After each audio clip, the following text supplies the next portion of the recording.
Good morning সবাইকে। সবাই কেমন আছেন?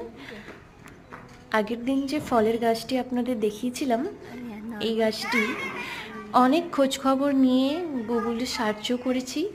দেখলাম সত্যি ফলটি থেকে সিঁদুর তৈরি হয়।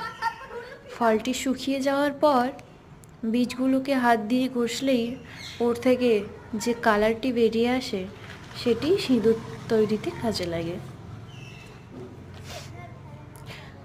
অনেককে জিজ্ঞেস করলাম যারা পড়াশুনো করে এইসব নিয়ে, আবার গুগলেও সার্চ করে দেখেছি।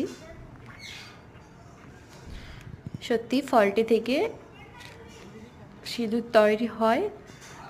যদিও ফলটির বেঙ্গলি নেম এখনও জানতে পারি, কিন্তু ইংলিশ নামটা জেনেছি, সেটি আপনাদের জানালাম।